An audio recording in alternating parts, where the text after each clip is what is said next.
அண்ணாமலை. திருச்சிற்றம்பலம். ஓம் நம சிவாய. தென்னாடுடைய சிவனே போற்றி, எந்நாட்டவர்க்கும் இறைவா போற்றி. பூழியர்கோன் வெப்பொழித்த புகழியர்கோன் கழல் போற்றி, ஆழிமிசை கல்மிதப்பில் அணைந்த பிரானடி போற்றி. வாழி திருநாவலூர் வந்தொண்டர் பதம் போற்றி, ஊழிமலி திருவாத ஊரர் திருத்தாள் போற்றி. தொல்லை இரும் பிறவி சூழும் தலை நீக்கி அல்லல் அறுத்து ஆனந்தமாக்கியதே, எல்லை மறுவா நெறியளிக்கும் வாத ஊரியம் கோன் திருவாச்சகம் என்னும் தேன். திருச்சிற்றம்பலம். நமக்கு திருமுறையில 8ஆம் திருமுறை மாணிக்க வாசக பெருமான் அருளிய திருவாச்சகம் திருக்கோவையார் அப்படிங்கிற அந்த 2 செட் ஆஃப் பாடல்கள். அதுல திருவாச்சகம் தான் ரொம்பவே எல்லாருக்கும் ஹிருத்தியமா சாதனையில இருக்கிறவாளுக்கு எல்லா அனுபவ கிரந்தங்கள், இதுவும் அனுபவ கிரந்தம் தான். எல்லா அனுபவ கிரந்தங்களும் ஒரே மாதிரி தான். அந்த அனுபவத்தை ஏதோ ஒரு விதத்துல எக்ஸ்பிரஸ் பண்றது, விச் இஸ் நாட் எக்ஸ்பிரஸபிள். அந்த இருப்புங்கிற அனுபவத்தை எப்படியோ ஒரு வித அது ஓதுறப்போ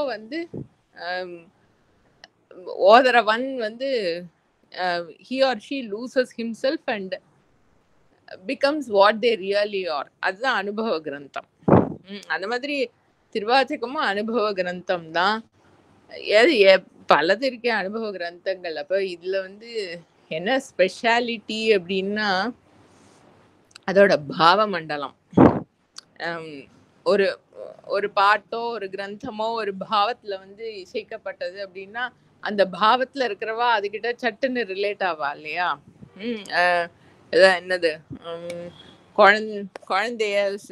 குழந்தையா அதாவது பாடுற பாட்டு அந்த மாதிரி ஏதாவது இருந்ததுன்னா, குழந்தைகளை பிடிக்கிறவாளுக்கெல்லாம் அது சட்டுன்னு செட் ஆகும். இல்ல ஏதோ ஒரு மாதிரி அவாவா பாவம். நம்ம தேவதா வழிபாடே அப்படித்தானே சொல்றோம். குழந்தைகளை ரொம்ப பிடிக்கும்னா குழந்தை தெய்வமா இருக்கிற கிருஷ்ணன், பிள்ளையார், முருகன் எல்லாம் ரொம்ப பிடிக்கும். அம்மா பாவம் ரொம்ப பிடிக்கும்னா அம்பாள் கிட்ட ஈடுபாடு உண்டாகும். அந்த மாதிரி சொல்லுவோம் இல்லையா? அந்தந்த பாட்டு பாடப்பட்ட அந்த பாவ மண்டலம் அது ஏன்னா ஃபர்ஸ்ட் நான் ஜீவன்கிற பாவத்துல இருக்கும்போது நமக்கு எந்த பாவம் அப்பீல் ஆகுதோ அதுகிட்டதான் நம்மளுக்கு ரிலேட் ஆக முடியும். அப்புறம் நம்மள அறியாம அந்த அனுபவ கிரந்தத்தை ஓதும் போது அந்த பாவத்தை கடந்து பாவனாதீத சத்பாவத்தை இருத்தல், அதுதான் அதோட லட்சியம். இந்த திருவாச்சகத்தோட பாவ மண்டலம் பார்த்தானாக்கா, இப்ப நம்ம சிவபுராணம் ஓதர்ச்சியே அப்படியே அது வந்துட்டே இருந்தது.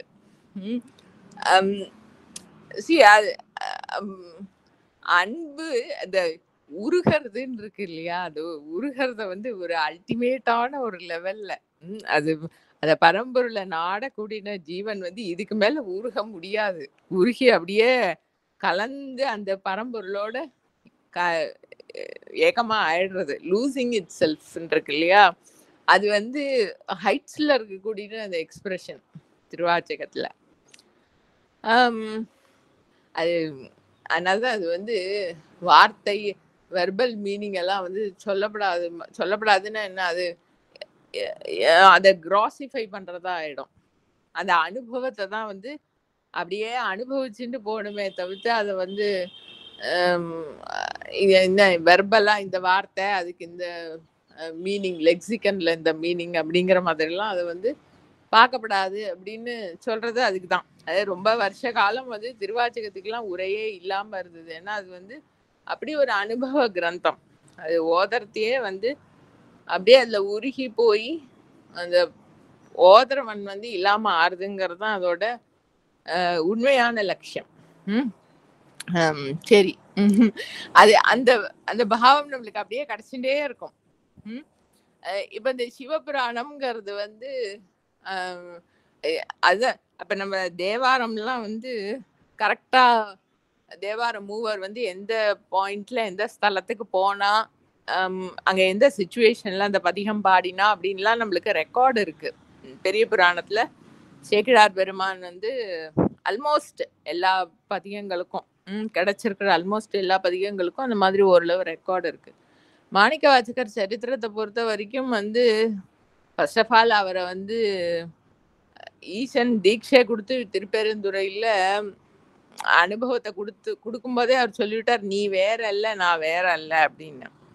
அது திருப்பெருந்துறையே ரொம்ப வித்தியாசமான ஒரு ஸ்தலம். அந்த ஈஸ்வரோட பிரசன்ஸ் வந்து அங்க அந்த பொருள் எப்படி இருக்கோ அந்த பொருளை அப்படியே பிரதிஷ்டை பண்ணணும். மகாபெரிவா வந்து பிள்ளையார் வந்து எப்படி 4 வரைக்கும் அனுகிரகம் பண்ணினார் அப்படின்னு ஒரு அக்கேஷன்ல அப்படின்னு ஒரு லெக்சர்ல சொல்லிட்டு வரும்போது தெய்வத்தின் குரல்ல சொல்றார், மாணிக்க வாசக பெருமான் வந்து திருப்பெருந்துறைக்கு வரும்போது அந்த ஆவுடையார் கோவில்னு இப்ப சொல்றோமே அந்த ஸ்தலத்துக்கு குதிரை வாங்குற வியாஜமா தான் அப்படி வர்றார். ராஜா ஆளுகளோட அப்படி வரும்போது அந்த ஊருக்குள்ள என்டர் பண்ண உடனே அவருக்கு ஏதோ ஒரு சாநித்தியத்தோட சென்சேஷன் இருக்கு. நைட் வந்து அங்க சத்திரத்துல தங்குறார்.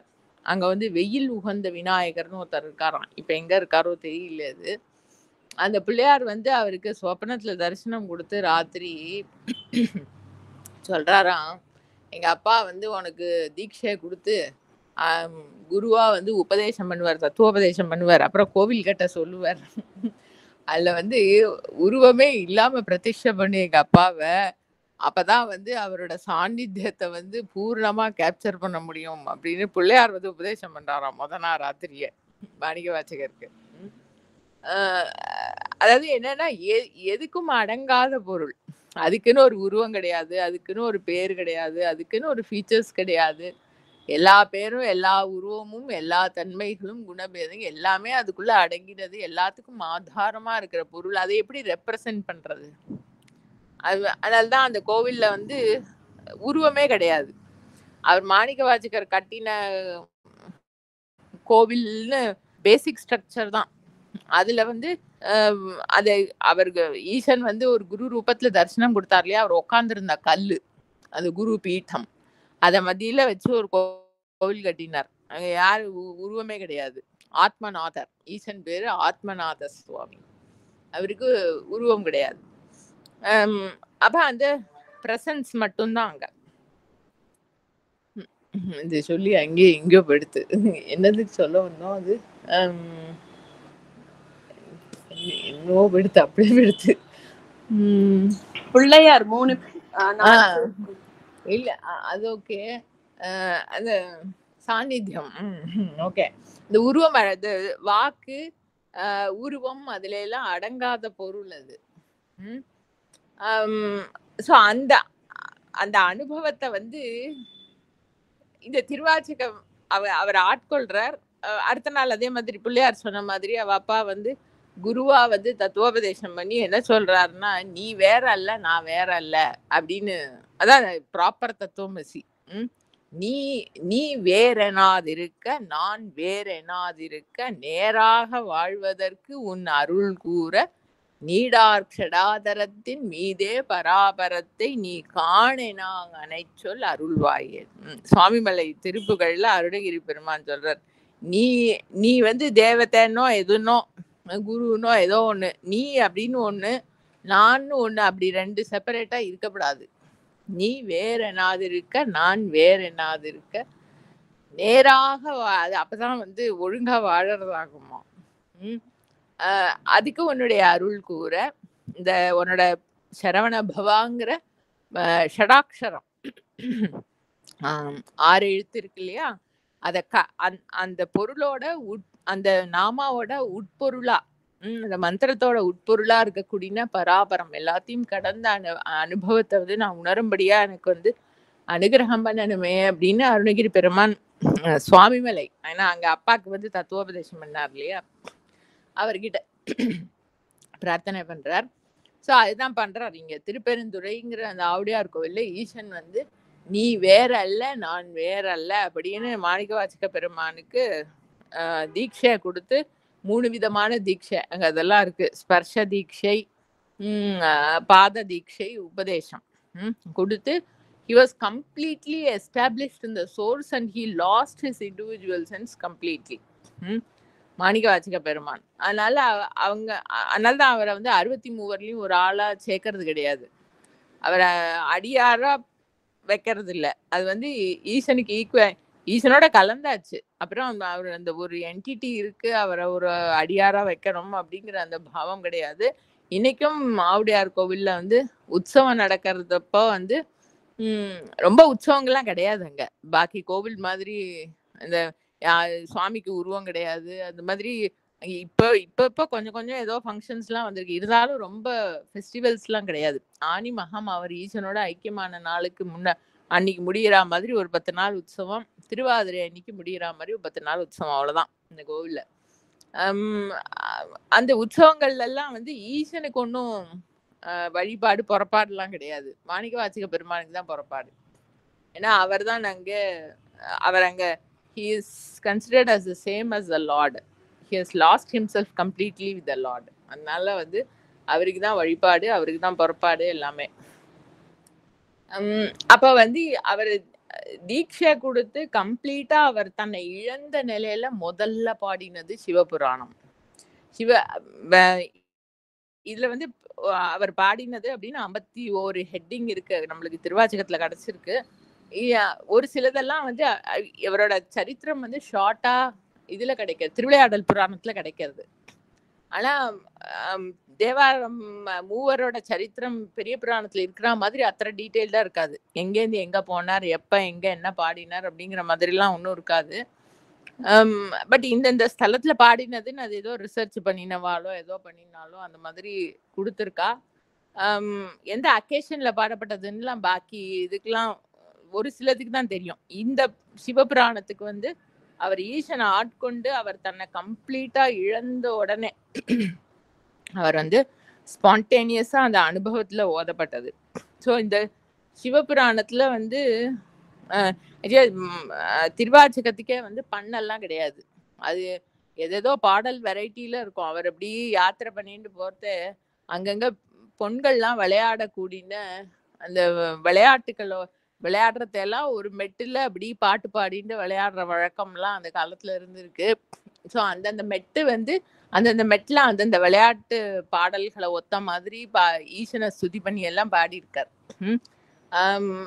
இதுல வந்து இந்த ஃபர்ஸ்ட் 4 ஹெட்டிங் சிவபுராணம், கீர்த்தி திருஅகவல், அதுக்கெல்லாம் வந்து பாடலா கூட இருக்காது, வரிகளா இருக்கும்.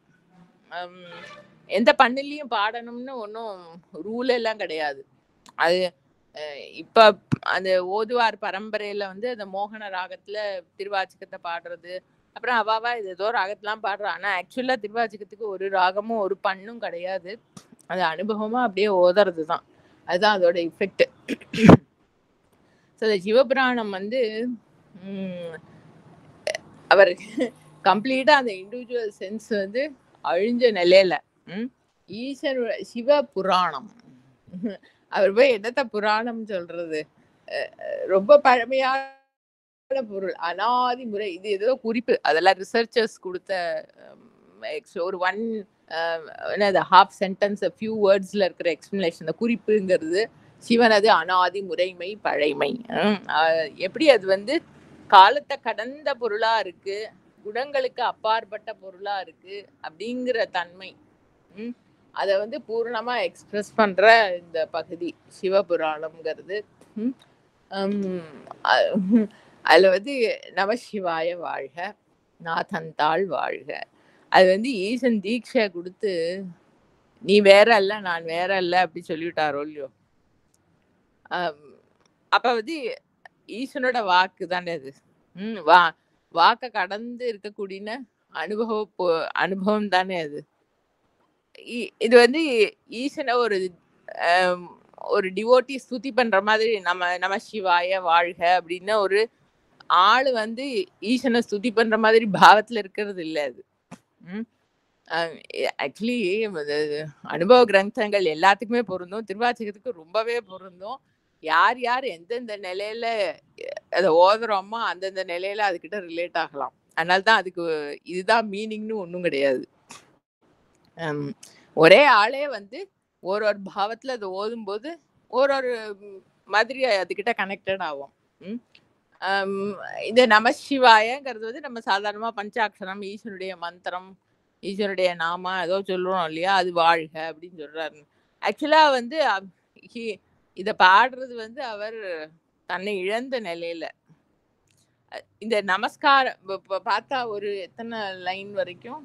ஒரு 16 லைன் வரைக்கும் போற்றி. போற்றி, வெல்க, வாழ்க, போற்றி. அந்த போற்றிங்கிறது என்ன? நமஸ்காரம். நமஸ்காரம்ங்கிறது கிரியை அந்த செரிய என்னன்னாக்கா லூசிங் ஒன் செல்ஃப். பூஜை எல்லாம் எல்லாம் பண்ணி சமர்ப்பணம் எல்லாம் பண்ணிட்டு ஃபைனல் என்னன்னா சாஷ்டாங்கமா நமஸ்காரம் பண்றோம் அப்படின்னா என்னன்னா நான் you want you are losing your கான்சியஸா you want to lose the individual sense and you are submitting to the lord. Thy be done அப்படிங்கிற அந்த வார்த்தையோட பிசிக்கல் ஆக்ஷன் தான் வந்து விழுந்து நமஸ்காரம் பண்றதுங்கிறது. ஸோ இப்போ இந்த 16 லைன் வந்து அவர் பூர்ணமா அந்த நிலையிலே இருந்து அதுவா அப்படியே இருக்கிறது தான் அது. நம்ம பஞ்சாட்சரம் அது ஒன்றும் தப்பெல்லாம் ஒன்றும் இல்லை. பஞ்சாட்சரம், மந்திரம், நாமா என்ன தவணா சொல்லிக்கலாம். ஆனால் அது ஈசன் தான் அது. அது ஈசன்கிற அனுபவம் என்னவோ அதுதான் அது. ஃபுல்லா திருவாச்சகமே அதுதான். சிவபுராணம் வந்து என்டையர் திருவாச்சகத்தோட ஒரு கிரக்ஸ் அப்படின்னு சொல்லுவா சாதாரணமா. இதை ஓதினாலே வந்து என்டையர் திருவாச்சகம் ஓதினதோட அந்த பூர்ண இஃபெக்ட் இருக்கும் அப்படிங்கிற மாதிரி. அது ஒரு விதத்துல ஒரு கம்ப்ளீஷன் சிவபுராணம்ங்கிறதே. நம சிவாய வாழ்க, நாதன் தாழ் வாழ்க, அவருடைய திருப்பாதம் அப்படி அவருடைய நாமான் அவர் தான், வேற ஒன்றும் இல்லை.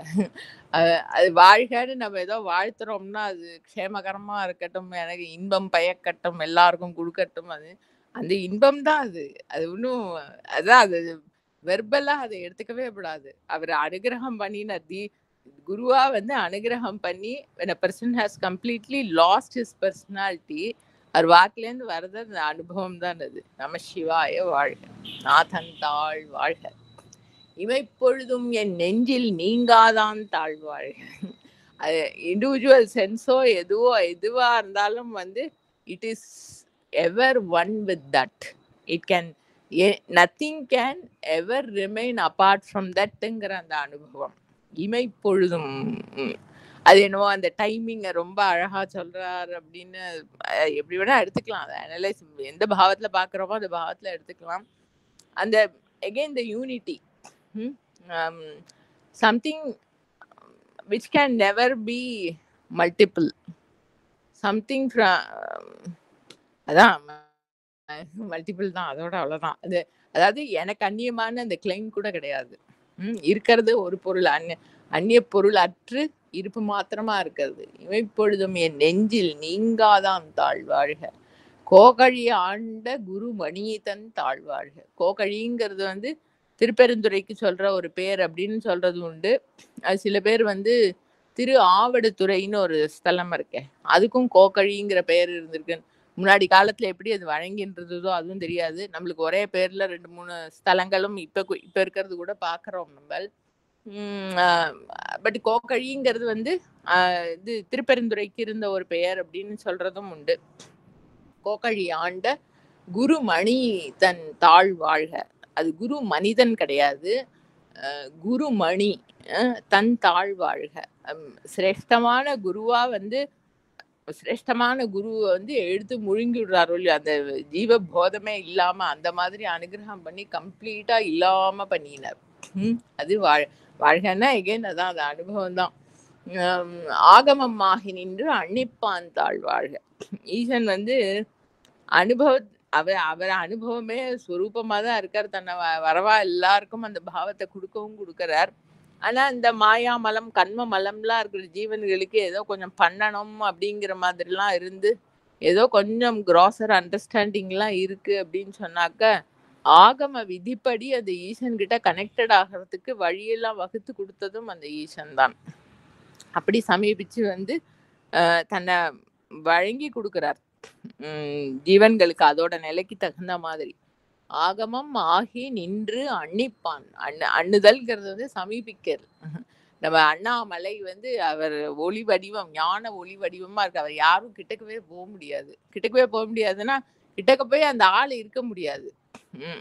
They will lose themselves. அதுதான் ஞானத்தோட தன்மை. அதனால அது அண்ணாமலை. இவர் வந்து அன்னிக்கிறாராம். ஆகமம் ஆகி அன்னிக்கிறாராம். என்னன்னா, தன்னை வந்து அந்த ஜீவனோட நிலைக்கு தகுந்த மாதிரி அது வந்து தன்கிட்ட கனெக்டட் ஆகி தன்கிட்ட வரதுக்கு உண்டான வழியை வகுத்து கொடுக்கக்கூடியவர். அதான் அவருடைய நீர்மை. அதாவது காருண்யம், தயை அப்படின்னு ரெண்டு ரெண்டு பதங்கள் இருக்கணும், ரெண்டு குணங்கள்ல இருக்கணும். வந்து காருண்யம் என்ன அப்படின்னாக்க, ரோட்ல போறவாள்லாம் வந்து என்ன சேர்ந்தவா அப்படின்னு நினைச்சுக்கிறது வந்து காருண்யம்.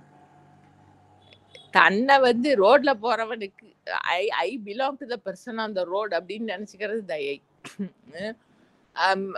ஈசன் வந்து அந்த ஜீவன்களையும் தன்கிட்ட ஏத்துக்கிறார்.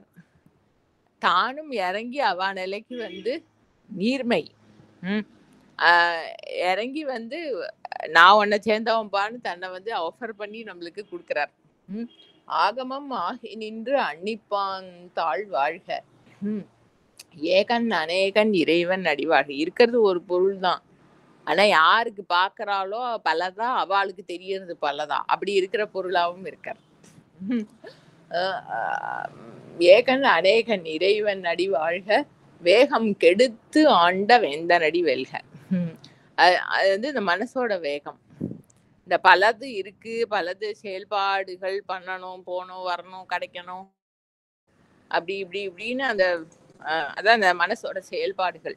அது எல்லாத்தையும் வந்து அப்படி ஒரு பிரேக் போட்டு, அது பிரேக் போடுற மாதிரி இருந்தால் தான் போடுவார். நம்ம 250 km/h போயிட்டு இருந்தோம்னா சடன் பிரேக் போட்டாக்க டாப்பிள் ஆயிடும் வண்டி.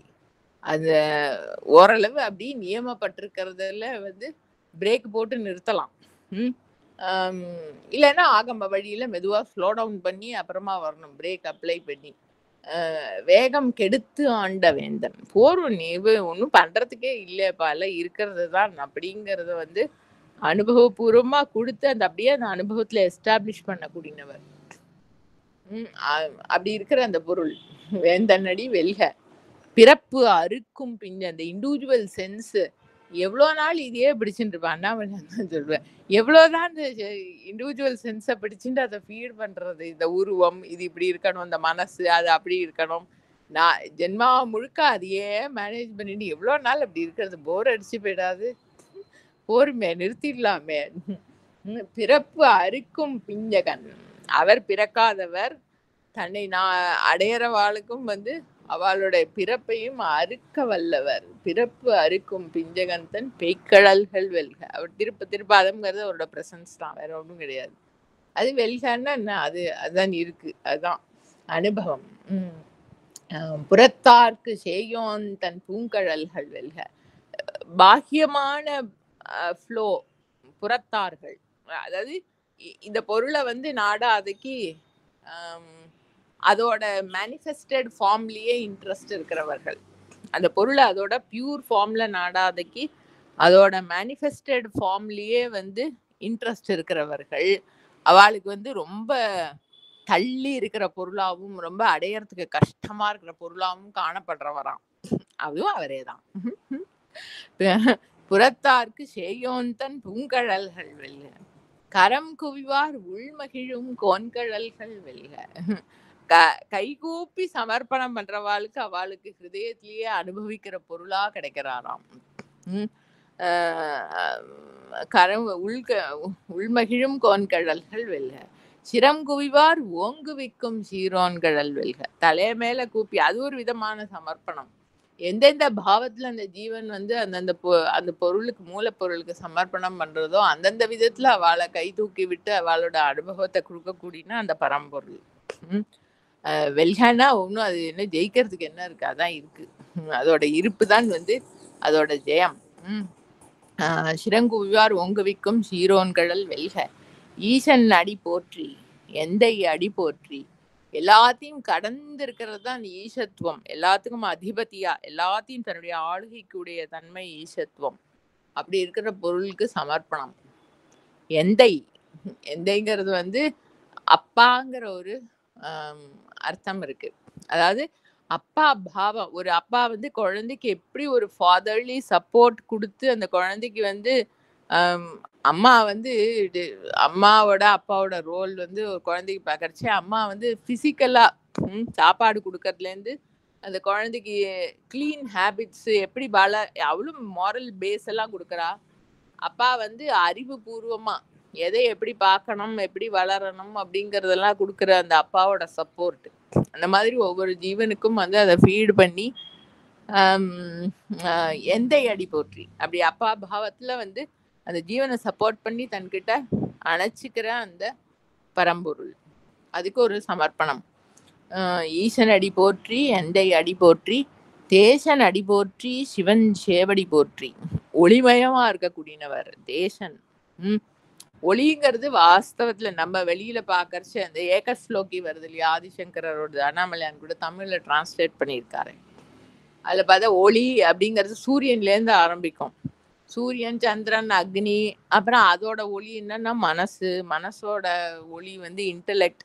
ஆக்சுவலி அந்த இருப்புங்கிறது தான் ஜோதியுள் ஜோதின்லாம் வருது இல்லையா, எல்லா ஜோதிக்கும் ஆதாரமான ஜோதிங்கிறது வந்து இருப்புங்கிற அந்த அறிவு, எக்ஸிஸ்டன்ஸ். அதுதான் என்னது தேசன். ஸோ ஒளிமயமா இருக்கக்கூடிய அந்த பொருளுக்கு ஒரு சமர்ப்பணம். சிவன் சேவடி, எல்லாருக்கும் மங்களத்தை பண்ணக்கூடிய அந்த பொருள், எல்லாரையும் தன் வடிவமாவே ஆக்கி அந்த இண்டிவிஜுவல் சென்ஸ் எல்லாம் கரைஞ்சு போகும்படியா இருக்கிற பரம மங்களத்தை பண்ற அந்த பொருளுக்கு ஒரு சமர்ப்பணம். நேயத்தே நின்ற நிமலன் அடி போற்றி.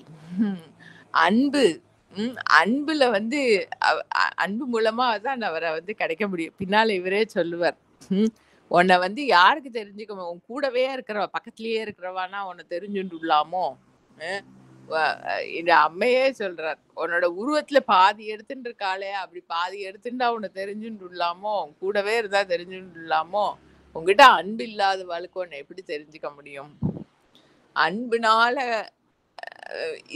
அதான் அந்நியம் இல் அன்பு. அது அந்த பொருளை தெரிஞ்சுக்கிறதுங்கிறது, அனுபவிக்கிறதுங்கிறது வந்து அந்நிய பொருளா இருந்து அதை வந்து அனுபவிக்க முடியாது, அதை பத்தி தெரிஞ்சுக்கவும் முடியாது. எப்படி ஒரு சமுத்திரத்தை நம்ம பல வாட்டி பார்த்துருக்கோம் இல்லையா, சமுத்திரத்தை வந்து ஒரு சமுத்திரத்துலேருந்து இருக்கிற ஒரு டிராப்லெட் வந்து நான் I will know the ocean அப்படின்னா என்ன அர்த்தம், அது எப்படி தெரிஞ்சுக்கிறது.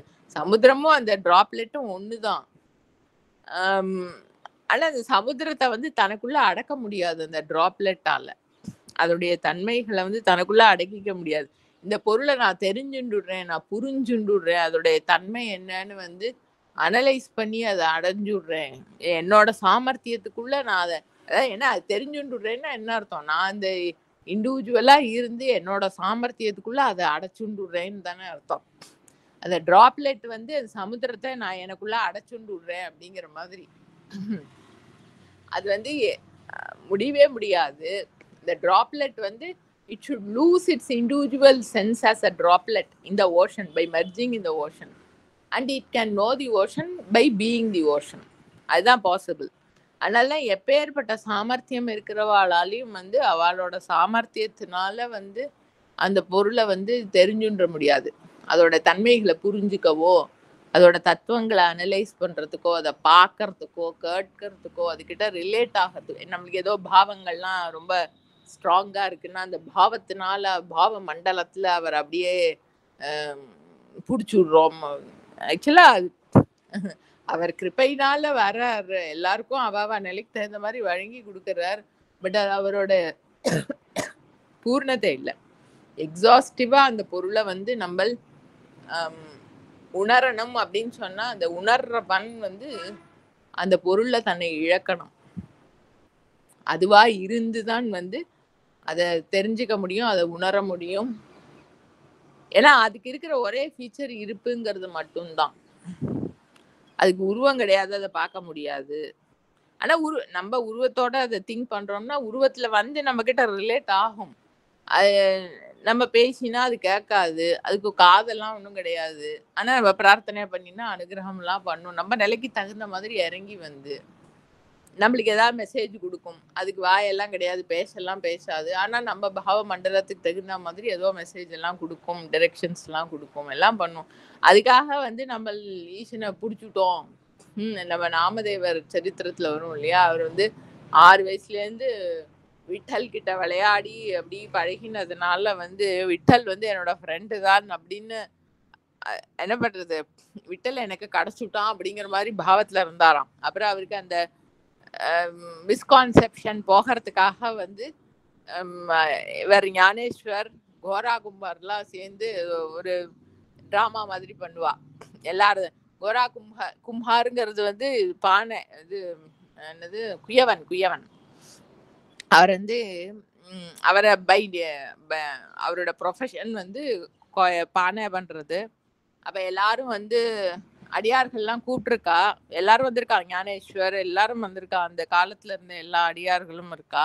அப்ப வந்து ஞானேஸ்வர் தான் சொல்றார், நீ வந்து கொயவன் தானே, பானை எல்லாம் நிறைய பானைய பண்ணி சூளையில வச்சு வெந்ததுக்கு அப்புறம் வந்து என்ன பானை நல்லா வெந்திருக்கா அப்படின்னு பாக்குறதுக்கு வந்து தட்டி பாப்பா. இப்ப கூட நம்ம பானை சட்டி எல்லாம் வாங்க போனோம்னா அப்படி அதுல கை தட்டி பாப்பா. டக்கு டக்குன்னு சத்தம் வந்ததுன்னா நன்னா வெந்திருக்கு, நன்னா ஸ்ட்ராங்கா இருக்கு பானை, அடுப்புல வச்சா கிராக் ஆகாதுன்னு அர்த்தம்.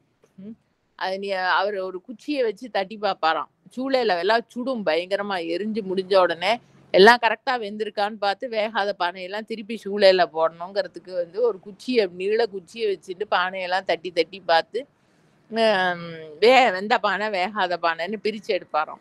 ஞானேஸ்வர் மகாதேவ் சொல்றார் இவர்கிட்ட, கோரா குமார்கிட்ட, நீ பானை பண்றவன் இல்லையா, எல்லாத்தையும் அதோட மெச்சூரிட்டி என்னன்னு தட்டி பார்த்து கண்டுபிடிப்ப இல்லையா, இங்க இருக்கிறதெல்லாம் வந்து ஈஸ்வரனோட பானைகள், இதுல எது வெந்திருக்கு எது வேகலைன்னு பாரு அப்படின்னாராம்.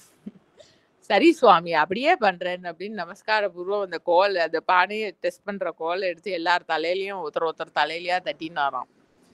எல்லாரும் வந்து ஒரு தட்டை வறுத்து கைய கூப்பிட்டு தலையை குனிஞ்சு கொடுத்தா. நாமதேவர்கிட்ட வந்த உடனே, நான் எதுக்கு தலையை குனியணும், விட்டல் என்னோட ஃப்ரெண்டு அப்படின்னாராம். உடனே கோரா கும்பர் வந்து நமஸ்காரம் பண்ணி ஞானேஸ்வர்கிட்ட சொன்னாராம், எல்லா பானையும் நல்லா வெந்திருக்கு, இந்த ஒரு பானை மட்டும் சரியா வேகலைன்னாராம். எல்லாரும் சிரிச்சுட்டா. அவருக்கு ரொம்ப அபமானம் ஆயிடுச்சு. போயிட்டு விட்டல்கிட்ட போய் ரொம்ப அழறார். பாரு உன் ஃப்ரெண்டு இல்லையா, நான் எவ்வளோ க்ளோஸ், என்னை பார்த்து வேகாத பானைன்னு சொல்லிவிட்டான் பாரு அந்த கொயவன். எல்லாம் கேட்டுண்டு கதையெல்லாம் கேட்டுண்டு, ஆமா நீ ஏன் வந்து எல்லாரும் தலைய குனிஞ்சு காமிச்சாலும் தட்டுறதுக்கு நீ ஏன் அப்படி காமிக்கலன்னு ரொம்ப கோபம் வந்துருச்சு. நீ அவளோட சேர்ந்துட்டு நீயும் என்ன கலாட்டா பண்ற பத்தியா, நான் எதுக்கு தலையை குனிஞ்சு காமிக்கணும், நான் உன்னோட ஃப்ரெண்ட் இல்லையா, நான் உனக்கு எவ்வளவு க்ளோஸ் ஆனவன், நான் உனக்கு எப்படி, ஓ அதான் ப்ராப்ளம், சரி ஓகே. அங்க ஒரு காட்டுல நடுவுல ஒரு சிவன் கோவில் இருக்கு, அங்க ஒருத்தர் இருக்கார், அவர்கிட்ட போ. சரி ஏதோ விட்டல் சொல்லிட்டா அப்படி சொல்லிட்டு அங்கேருந்து அங்க போனா அவர் ஒருத்தர் தாடி மிஷியமா ஏதோ ஷாக்கு என்னத்தையோ மேல போட்டுண்டு, அந்த கோவில் ஒன்றும் வழிபாடெல்லாம் இல்லை, இடிஞ்சு என்னமோ இருக்கு, டைலாபிடேட்டட் கோவிலா ஒண்ணு இருக்கு, சிவலிங்கம் இருக்கு, அது சிவலிங்கத்துக்கு மேல காலை வச்சுன்னு படுத்துட்டு இருக்காராம். வந்து போய் நாமதேவர் பார்த்துட்டு, ஐயோ இவர் எப்பேற்பட்ட மகாபுருஷனா வேணா இருக்கட்டும், இந்த சிவலிங்கத்துக்கு மேல காலை வச்சுட்டு படுத்துக்கணுமா போயும் அப்படின்னு தோணித்தான். அவர் போய் எழுப்பினார். எழுந்தின உடனே வந்து, ஓ நீதானா, விட்டல் அனுப்பினா இல்லையா, ஓ இது என்னமோ கொஞ்சம் டிவினிட்டி இருக்கு இவருக்கு அப்படின்னு சொல்லிட்டு, சரி ஆமா அனுப்பினார் அப்படின்னு உக்காந்தாராம். இருந்தாலும் ஏன் சுவாமி இந்த லிங்கத்து மேல போய் காலை வச்சுட்டு இருக்கேன். ஓ அப்படியா, லிங்கத்து மேல கால் வச்சுட்டு இருக்கேன், நான் எனக்கு தெரியவே இல்லை பாரு, வயசா எடுத்தேன், காலை கொஞ்சம் எடுத்து இந்த லிங்கம் இல்லாத இடத்துல வையேன் அப்படின்னா. அவர் எங்க எடுத்து வச்சாலும் வந்து லிங்கம் வந்து விடுத்தான் அவர் காலுக்கு கீழே. அப்புறம் அதை எடுத்து தன்னோட மடியில வச்சுண்டு, அது அண்ணாமலையான் இந்த கதையை சொல்லும்போது சொல்லுவார், தானே லிங்கமா ஆயிட்டார். அதாவது குருவோட பாதத்தை வந்து ஸ்பர்ஷம் பண்ணி தன் மேல வச்சுட்ட உடனே வந்து அவருக்கு அந்த இண்டிவிஜுவல் சென்ஸ், அந்த அஜ்ஞானம் வந்து பூர்ணமா, அதாவது நான் என்னோட சாமர்த்தியத்துல அந்த பரம்பொருளை வந்து தெரிஞ்சுட்டேன் அடைஞ்சுட்டேன் அப்படிங்கிற அந்த இது போய் he merged with that existence, அந்த இண்டிவிஜுவல் சென்ஸ் கம்ப்ளீட்டா பிரேக் டவுன் ஆகி, அதுதான் வந்து உண்மையா அந்த பொருளா இருந்து அதை தெரிஞ்சுக்கிறது. நேயத்தே நின்ற நிமலம். அதுக்கு அன்பு. நம்ம பாகவதத்துல பார்ப்போம், பலவிதமா துவேஷத்தினால, பயத்தினால, என்னத்தினாலயோ எல்லாம் அதெல்லாம் பாவம். சரி, அவளுக்கு அந்த பாவம் தான் இருக்கு, என்ன பண்ண முடியும்? அது ஒண்ணும் பண்ண முடியாது. குணபேதங்கள்லாம் அந்த ஜீவனுக்கு இருக்கிற குணத்தை வச்சுட்டு தான் அதை நாடி ஆகணும். அப்புறம் பாவனா அத்தீத சத்பாவத்தை அடையிறதுங்கிறது. ஆனா அந்த அன்புங்கிறது, ஆக்சுவலா அன்புங்கிறது நம்ம விவகாரத்துல சொல்ற லவ்ங்கிறது இல்லை. விவகாரத்துல இருக்கிற லவ்வோட டெஃபினேஷன் அதுவும் அவளுக்கு தகுந்த மாதிரி வேரி ஆயிட்டு இருக்கு. அதை பத்தி நம்ம ரொம்ப ஒன்றும் பார்க்க வேண்டாம். அண்ணாமலையான் அன்புக்கு டெஃபினேஷன் கொடுக்கறது அந்நியம் இல் அன்பு. அந்நிய அந்நிய பாவத்தோட கனெக்ஷன் ஒன்று வச்சுக்கிறோம் அப்படின்னு சொன்னா அது பாசம். பாசம்ங்கிறது கட்டி போடுறது, கயிறு. அன்பு ரிலீஸ் பண்றது. அதாவது இந்த இண்டிவிஜுவல் சென்ஸ் கரைஞ்சு போய் அந்நியம் இல் அன்பு செய்யும் அன்னோன் அருணாச்சலா வெல்கும். அந்த அந்த பொருள் அது எல்லா குணங்களையும் தனக்குள்ள அடக்கினது. ஏதோ ஒரு குணம்ங்கிற மார்க்கம் வழியா அந்த இண்டிவிஜுவல் சென்ஸ் ஃபுல்லா கான்சென்ட்ரேட்டட் ஆகி அதுகிட்ட அந்த ஃப்ளோ போய் கனெக்டட் ஆகி தன்னை இழந்து அந்நியமற்று இருக்கிற நிலை. அதுல கிடைக்கக்கூடியதுதான் அது அந்த அனுபவம். நேயத்தே நின்ற நிமலன். அது மலங்களுக்கு அப்பாற்பட்ட பொருள். இருப்பு. அது ஏன் சொல்லணும்னு இருக்கு எனக்கு. சரி, ஓகே. நேயத்தே நின்ற நிமலன் அடி போற்றி. அன்புனால உணரப்படுற அந்த பொருள். மாயப்பிறப்பு அறுக்கும் மன்னன் அடி போற்றி. எவ்வளவு பெரிய ஆஸ்வாசமா இருக்கு. வாஸ்தவமா நம்ம யாருமே பிறந்து கஷ்டப்படவே இல்லை. எல்லாம் வெறும் அப்பியரன்ஸ். ஒரு ஜீவன் நான் பிறந்திருக்கேன், இப்படி இருக்கேன், அப்படி இருக்கேன்னு ஏதோ தோணின்னு இருக்கு அப்படின்னு சொன்னா அந்த தோற்றம் எல்லாத்தையும் அழிச்சு நீ வாஸ்தவத்துல அதான் சொப்பனத்திலேருந்து எழுப்பி விடுறார். இந்த இண்டிவிஜுவல் சென்ஸுங்கிற அந்த பிரமையில இருந்து எழுப்பி விட்டு அவ்வளவுதான். அது ஒன்றும் புதுசா கிடைக்கிறதுக்கு இல்லை. அண்ணாமலையான் சொல்றாப்புல எதுவும் தெரிஞ்சுக்கிறதுக்கோ கிடைக்கிறதுக்கோ ஒண்ணுமே இல்லை. அந்த just breaking down the wrong assumption that I am so and so. அதான் சொப்பனத்திலேருந்து எழுதுக்கிறது. ரொம்ப மகத்துவமான இன்சிடென்ட். மாயப்பிறப்பு அறுக்கும் மன்னன் அடி போற்றி. ஐயோ, நம்ம ஓவர் ஷூட் பண்ணிட்டோம். சரி, நம்ம அது தொடர்ந்து பார்ப்போம். திருச்சிற்றம்பலம். ஓம் நம சிவாய. தென்னாடுடே சிவனே போற்றி. எந்நாட்டவர்க்கும் இறைவா போற்றி. அண்ணாமலை.